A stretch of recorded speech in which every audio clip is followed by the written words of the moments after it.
Good evening friends. इस video में हम लोग एक न्यूज़ के बारे में जानेंगे जो न्यूज़ केन्या को लेकर के है। केन्या कंट्री जो है उस देश के बारे में है जहाँ पे प्लास्टिक बैन, जो प्लास्टिक हम लोग यूज करते हैं, जो मार्केट में जाते हैं, मिर्च लेके आ गए, टमाटर ला लिए, इस तरह के जो प्लास्टिक वगैरह सामानों का यूज करते हैं, उन प्लास्टिक जो पॉलीथीन है उसके यूज पे किस प्रकार के नियम कानून है केन्या में, इस हम लोग वीडियो में इस न्यूज़ में बात करने वाले हैं। तो ज़्यादा टाइम वेस्ट ना करके आइए हम लोग थोड़ा फास्ट देख लेते हैं। न्यूज़ कुछ ऐसा है कि न्यूज़ है आपका केन्या का, कह रहा है वर्ल्ड्स हार्शेस्ट, मतलब वर्ल्ड्स माने दुनिया का, इस एपोस्ट्रोफी यस का मतलब है का, तो दुनिया का हार्शेस्ट माने सबसे कठोर प्लास्टिक बैग बैन सेंटेंस, मतलब प्लास्टिक बैग पर जो बैन हुआ है उस बैन में क्या सजा है, मतलब व्हाट इज सेंटेंस का मतलब है यहाँ पे सजा। यहाँ सेंटेंस का मतलब सेंटेंस वाक्य नहीं है, सेंटेंस का मतलब सजा भी होता है। सेंटेंस में जब लिखते हैं तो उसके मीनिंग के आधार पे इसका मीनिंग हम निकाल लेते हैं। तो प्लास्टिक बैग जो है उसके बैन किया गया है, और उस बैन पे अगर उस बैन को आप नहीं मानते हैं और प्लास्टिक बैग को अगर आप यूज करते हैं तो उसके लिए क्या सजा है इन केन्या, मतलब केन्या में, वह ये चीज़ इस वीडियो में हम लोग देखेंगे। तो आइए यहाँ पे देख सकते हैं कि प्लास्टिक बैन को लेकर के क्या है। तो ये न्यूज जो है आपका, इन केन्या, केन्या में इम्प्रिजनमेंट अप टू 4 ईयर्स, मतलब 4 साल की सजा है। इम्प्रिजनमेंट मतलब सजा, 4 साल की सजा है। और या फाइन, अगर सजा नहीं आप लेना चाहते हैं तो फाइन आप $40,000, $40,000 का आपके ऊपर जुर्माना लगाया जाएगा, फाइन लगाया जाएगा। विल बी इम्पोज्ड, मतलब कि या तो 4 साल की जेल होगी, नहीं तो $40,000 आपको देना पड़ेगा। किस चीज़ पे देना पड़ेगा? ऑन प्रोडक्शन, अगर आप प्रोडक्शन करते हैं पॉलीथीन, जो पॉलीथीन है, प्लास्टिक जो झिल्लियाँ बैग, आप अगर आप उसका प्रोडक्शन करते हैं तो उस पर लगेगा। एंड सेल, अगर आप बेच रहे हैं तब। And even use of plastic bags, और यहाँ तक कि अगर आप प्लास्टिक बैग का इस्तेमाल करेंगे तो इस पर भी आपको केन्या में जो स्ट्रिक्ट रूल है कि आपको अगर पकड़े गए यूज करते हुए तो 4 साल जेल, नहीं तो $40,000 रुपया दे करके आप छूटेंगे। ऐसा कुछ रूल है।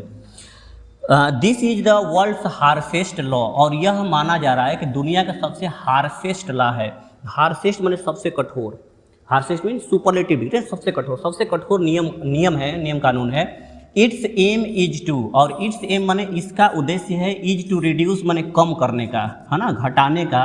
क्या घटाना है? प्लास्टिक पॉल्यूशन, प्लास्टिक से, पॉलीथीन से जो पॉल्यूशन हो रहा है ना, उस पॉल्यूशन को कम करने का इनका उद्देश्य है, इनका लक्ष्य है। इसलिए इन लोगों ने इतने भारी जुर्माने का और इतने लंबे समय तक जेल में रखने का प्रावधान नियम कानून को बनाया है।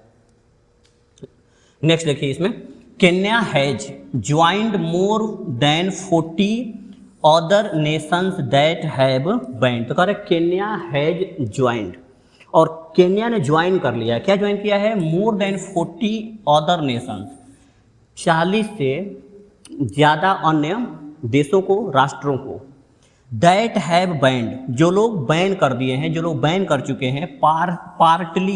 पार्टली का मतलब है पार्शियली, मतलब कुछ हद तक। आर फुली, तो जिन्होंने कुछ, इन 40 देशों जो हैं, 40 से ज़्यादा देश, कुछ देशों ने पार्टली बैन कर दिया है, मतलब कुछ हद तक तो पॉलीथीन को हटा दिया है, यूज नहीं करना है। कुछ कंट्रीज ने पूरी तरीके से बैन कर दिया है, केन्या के साथ में मिल करके, केन्या के जैसे रूल रेगुलेशन को बना करके, ये मतलब है।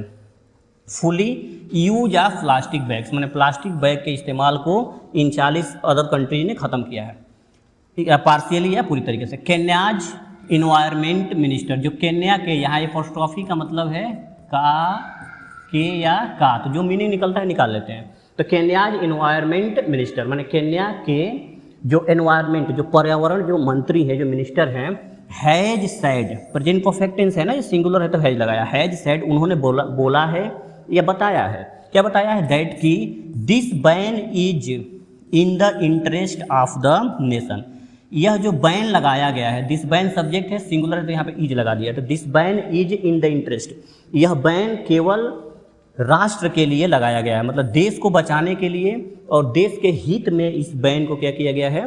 लगाया गया है। तो उम्मीद करते हैं कि ये न्यूज़ आप समझे होंगे और काफ़ी काम की चीज़ है कि प्लास्टिक हमारे लिए कैसे घातक हो सकता है।